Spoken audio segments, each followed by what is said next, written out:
Hello दोस्तों, स्वागत है आपका इस यूट्यूब चैनल पे। तो दोस्तों, आप देख पा रहे होंगे कि आप लोगों का जो मॉडल सेट है वो सभी सब्जेक्ट का जारी कर दिया गया है।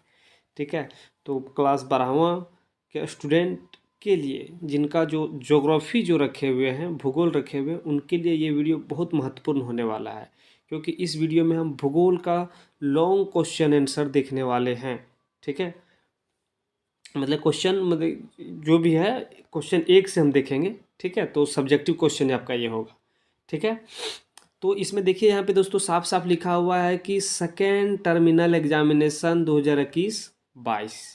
तो आपका जो सेकेंड टर्म एग्ज़ाम होगा उसके लिए ये मॉडल पेपर जारी किया गया है और हम लोग ये सेट 1 देखेंगे।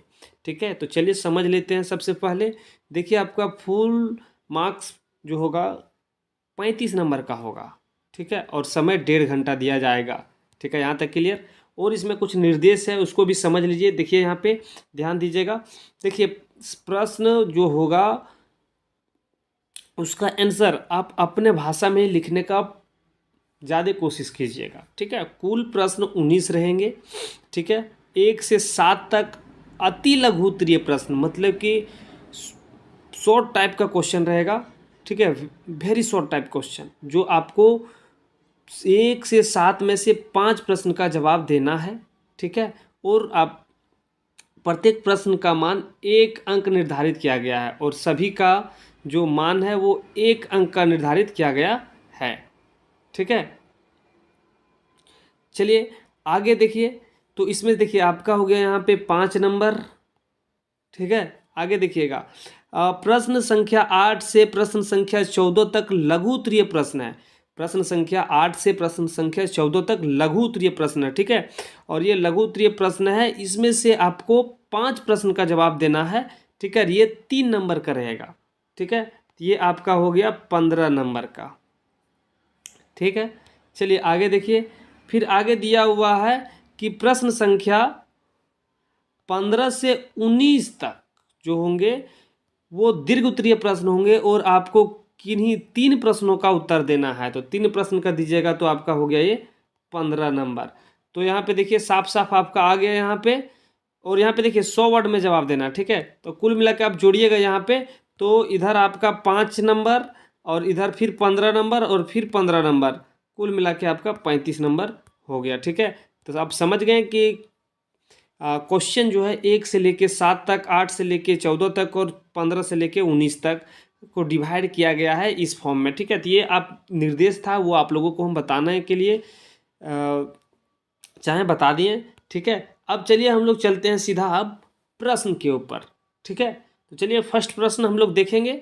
उससे पहले दोस्तों, अगर आप चैनल पे न्यू हैं तो चैनल को ज़रूर सब्सक्राइब कर लीजिएगा और साथ में बेल आइकन को दबा के रखिएगा, क्योंकि इस चैनल के ऊपर सभी जो 5 सेट रिलीज़ किया गया, सभी सेट का सॉल्यूशन हम एक एक करके धीरे धीरे अपलोड कर देंगे। जिस तरह से हम आप लोगों के लिए मेहनत कर रहे हैं, आप थोड़ा सा मेहनत कर दीजिए और इस वीडियो को अपने स्कूल के ग्रुप में अपने दोस्तों के पास ज़रूर शेयर कर दीजिएगा। तो चलिए दोस्तों, हम लोग देखते हैं फर्स्ट क्वेश्चन। तो हम लोग सीधा आ गए हैं प्रश्न संख्या 1 के ऊपर। ठीक है। तो देखिए, जनसंख्या घनत्व से आप क्या समझते हैं? तो जनसंख्या घनत्व से है कि जनसंख्या वितरण के प्रतिरूप को विश्लेषित करने वाले माप को जनसंख्या का घनत्व कहते हैं।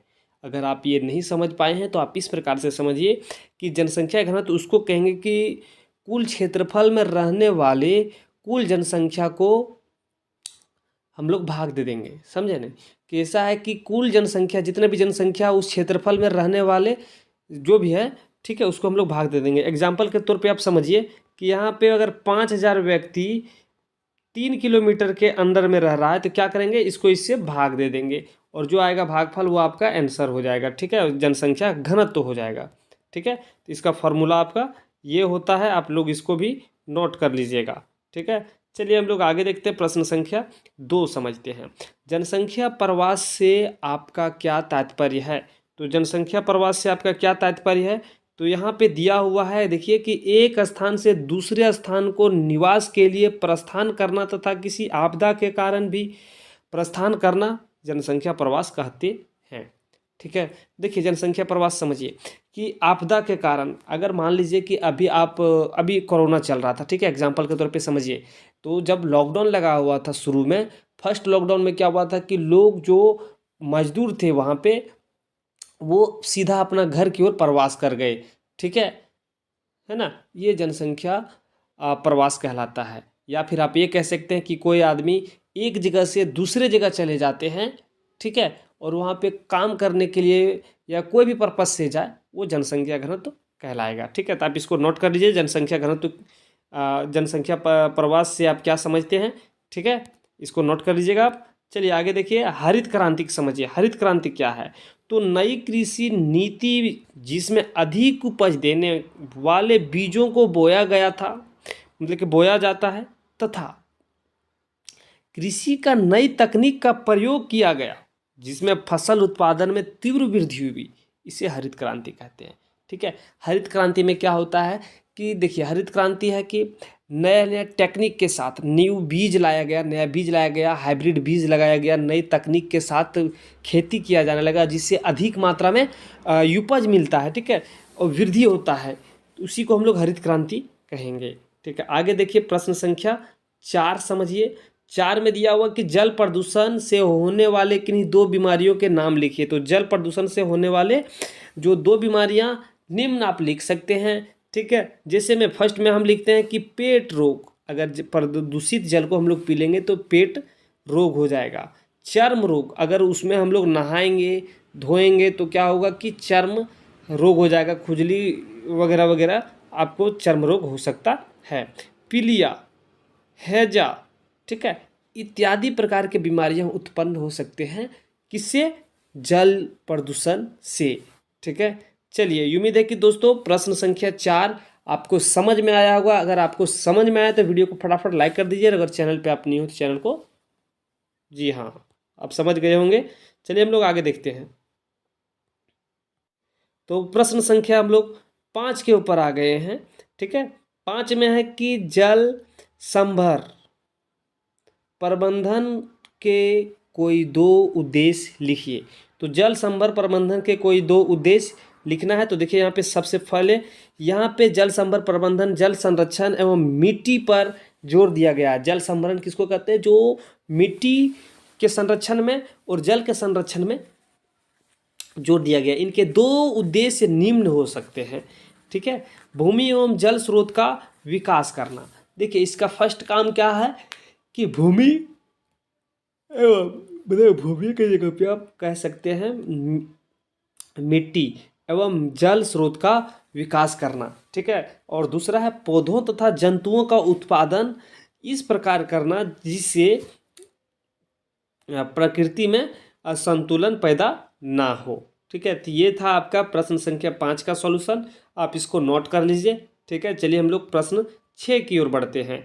6 में यहाँ पे दिया हुआ है, देखिए यहाँ पे धात्विक खनिज के 2 उदाहरण दें, ठीक है। तो धात्विक खनिज के 2 उदाहरण यहाँ पे हम लोग निम्न ले सकते हैं, लोहयस्क, बॉक्साइड, कोबाल्ट, निकोल इत्यादि आप लिख सकते हैं, ठीक है, चाहे तो, ठीक है। तो ये आपका प्रश्न संख्या 6 का आंसर हो गया। 7 देखिए, आधारभूत उद्योग क्या है?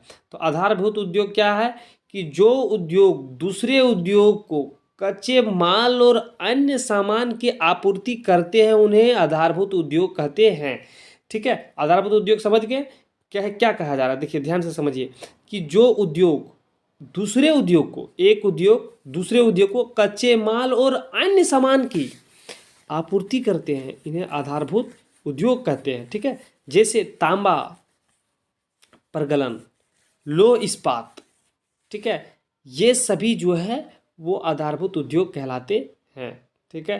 उम्मीद है दोस्तों क्वेश्चन नंबर 7 आपको समझ में आया होगा। तो चलिए हम लोग देखते हैं क्वेश्चन नंबर 8।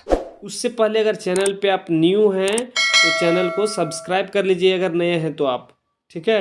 चलिए हम लोग देखते हैं क्वेश्चन नंबर, लोग प्रश्न संख्या 8 के ऊपर आ गए। तो यहाँ पे लिखा हुआ है कि जल प्रदूषण की रोकथाम के लिए महत्वपूर्ण सुझाव दें। तो जल प्रदूषण के रोकथाम के लिए महत्वपूर्ण सुझाव निम्न हम लोग लिख सकते हैं। देखिए यहाँ पे कारखाने एवं औद्योगिक इकाइयों से निकलने वाले अपशिष्ट पदार्थों के निष्पादन की अच्छा व्यवस्था हो, जब भी कारखाने से निकलने वाले जो भी है अपशिष्ट पदार्थ उसका निपटारण अच्छे से हो, ठीक है। ऐसा नहीं कि कहीं भी फेंक दिया जाए जिससे जल प्रदूषित हो जाएगा। जल में अगर बहा नदी नाले में बहा रहे हैं अपशिष्ट को तो अच्छे तरीके से बहाइए, जो अपशिष्ट बहाने योग्य उसी को बहाइए, ठीक है। चलिए दूसरा देखिए कि नदी या अन्य किसी जल स्रोतों में अपशिष्ट पदार्थों के बहाना या डालना गैर कानूनी घोषित कर देना चाहिए। जैसे में है कि जो गैर चीज़ है उसको भी लोग नदी नाले में बहा दे रहे हैं, ठीक है। इसको नदी नाले में आप बहा रहे हैं ये भी गैर कानूनी हो जाना चाहिए। जो बहाने योग्य उसी को आप बहाइए, ठीक है। इसके ऊपर कानून बनना चाहिए। तीसरा पॉइंट आप लिख सकते हैं, पानी में जीवाणुओं को नष्ट करने के लिए रासायनिक पदार्थ का प्रयोग करना चाहिए। तो जो जीवाणु पानी में पनप जाते हैं इसको ख़त्म करने के लिए आप रासायनिक पदार्थ का छिड़काव करना चाहिए, प्रयोग करना चाहिए, ठीक है। तो चलिए पांचवा नंबर आप चौथा और लिख सकते हैं आप कि समाज व लोगों में जल प्रदूषण के खतरे के प्रति चेतना उत्पन्न करना चाहिए और समाज में लोगों के बीच में जाकर लोगों को बताना चाहिए कि आप जिस तरह से जल का प्रदूषित कर रहे हैं इससे आप ही लोगों को दिक्कत होगी, उनको समझाना चाहिए, ठीक है। इनके से होने इन जो जल प्रदूषित से होने वाले बीमारियों के बारे में लोगों को जाके बताना चाहिए, जिससे क्या होगा कि वो जल प्रदूषित नहीं करेगा, ठीक है। तो दोस्तों उम्मीद है कि आपको ये वीडियो हेल्पफुल हुआ होगा। अगर आपको ये मददगार हुआ हो तो आप क्या करें कि चैनल को सब्सक्राइब कर लीजिए और साथ में बेल आइकन को दबा दीजिए, क्योंकि और भी इसी तरह का वीडियो हम पहुंचाएंगे जिससे आपको और मदद मिल सके, ठीक है। तो चलिए दोस्तों